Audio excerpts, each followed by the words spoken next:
Welcome back to Welbeck Junction, and picking up just briefly on the end of the last video, you can see there on the left hand side the insulation on the garage door. Now that's actually worked better than I thought it probably would. We seem to be achieving a reasonable ambient temperature in the garage, and it seems to be reflecting a lot of the sort of late afternoon sun that we get on it, so pretty happy with that.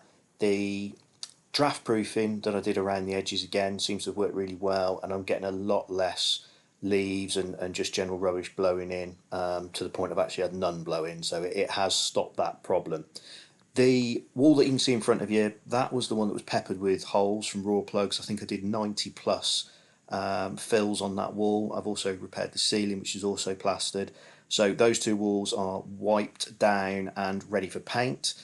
I've also done some work on the other blockwork walls in the garage too. So looking from the rear of the garage towards the door, you can see there the wall is dry on the right hand side and filled, ready for paint. The wall on the left, I've also filled all the holes in that. I've dealt with one of the small block cracks down the wall as well. That's all been filled and dry brushed and then hoovered, ready for paint. And a final look in the garage from the garage door towards the rear of the garage. You can see the access for the house on the right hand side.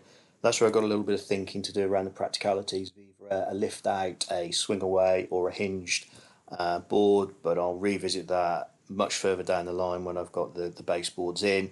You can see the double height fridge freezer that we're going to lose and just have an under counter unit, so that will then give me a clear, uninterrupted, roundy setup. So parking the walls for a minute, the next thing that I really need to get done is sealing the floor. So I'm pretty adamant that the garage floor has got a damp-proof membrane under it because I can see slight traces of a membrane around the edges, and I'm pretty sure it's not the membrane for the house. However, to double down and just to make sure, I'm going to seal the floor and lay a membrane down before I put any insulation over the top. So what I've done here is brushed it out, hoovered it out. I've then just cleared off any rough patches, smoothed out a couple of digs that had been in the floor from whatever was here before, and then you can see there I have then applied a PVA sealant to it, quite liberally. You can literally hear it soaking it in, it's that dry, so it'll take a couple of coats of that until I'm happy. What that'll also do, as well as sealing it from a moisture point of view, it's going to seal it so that the dust doesn't blow around in the garage. You'd be amazed how much dust a concrete floor generates. So that's on, that's drying, and we will come back to the garage as and when that is dry and I can walk around on it. Here's a quick view from the open garage door back into the garage. I've taken a few hours really to have a good lick of paint. It's taken a number of coats to get this right. The first coat was very much sort of a wash. I had to seal in the plaster and then move on to second and third coat on the plaster, painted the ceiling, and then given the walls a good blast of white paint as well. Being breeze block or bez block with all the little nooks in them, I've rolled it and then got on it with a hard brush and really got in and amongst it. So it's come up and it's a lovely bright shade of white, which has actually increased the light level even on the standard fitting in there massively, so really pleased with that.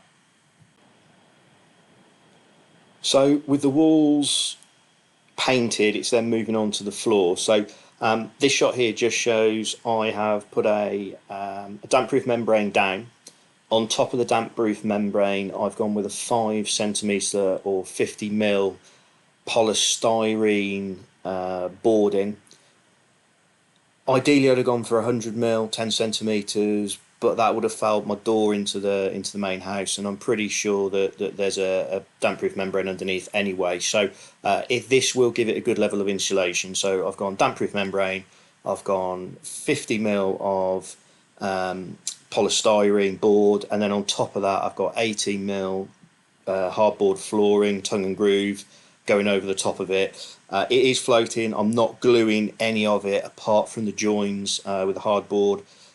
That will give me a really solid floor, but it will all to some extent float, so if it does need to come out, it can come out with no issues whatsoever.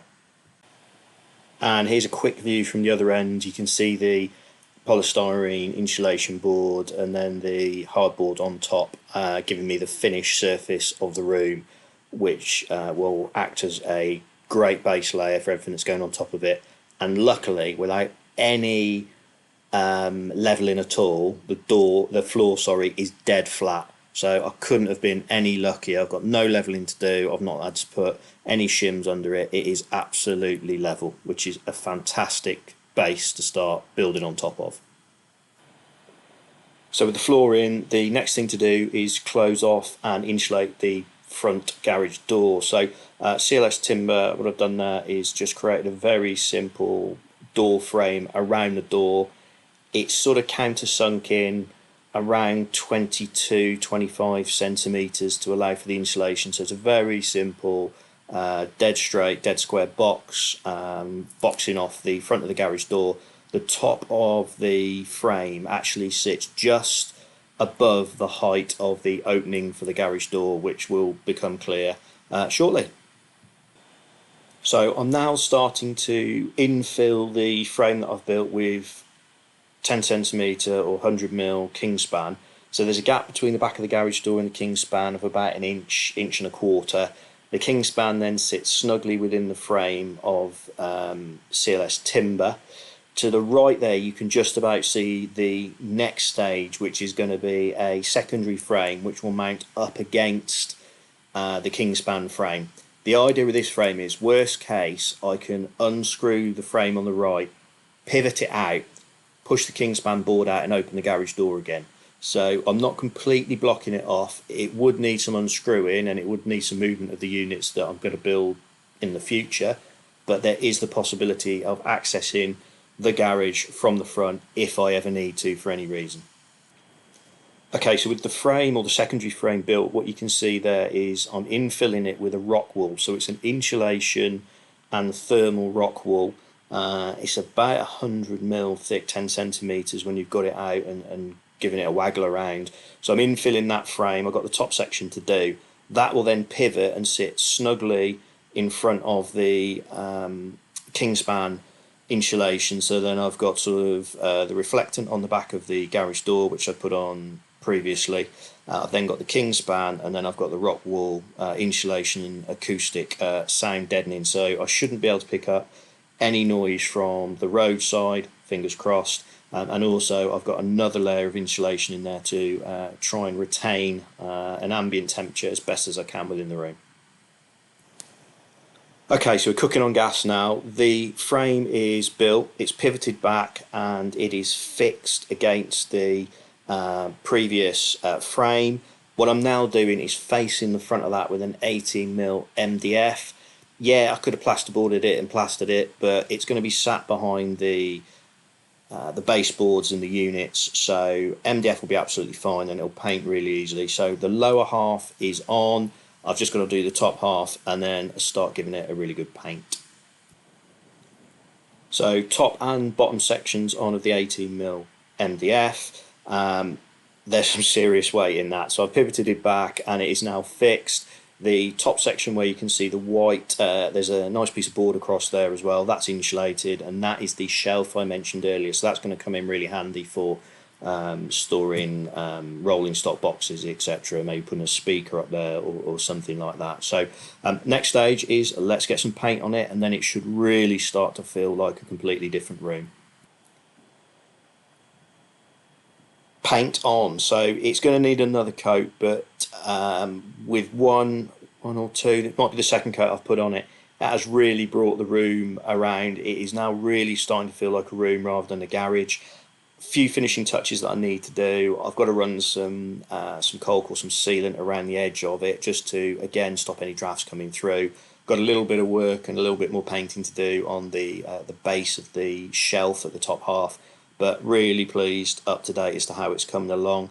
I've cracked on, I've got this done, and the next video, which is pretty much already together, is the base units going in. So it is really going to start to take shape now as I plan out base units. I've already got a good idea exactly how they're going to go in. I've got an incline or two inclines to sort out. I've got provision for the fiddle yard, which is going to be on slightly different level to the main base units, and then baseboards to come as well. So really going to start cracking on. The next video hopefully is only going to be a couple of weeks away if I can get a chance to edit it in that time. If you're enjoying the content, it is going to get better as we move forwards. I'll apologise for the horrendous editing. It's all a little bit new, but we'll improve it over the time. So if you are enjoying it, please like, please subscribe. I believe there's an Instagram page as well. I say that because it's not me doing it, but please have a hunt for Welbeck Junction on Instagram. Give that a like and give that a share as well. And I will be back soon with the next stage, which is going to be base units. Take care, everybody, and I'll see you again soon.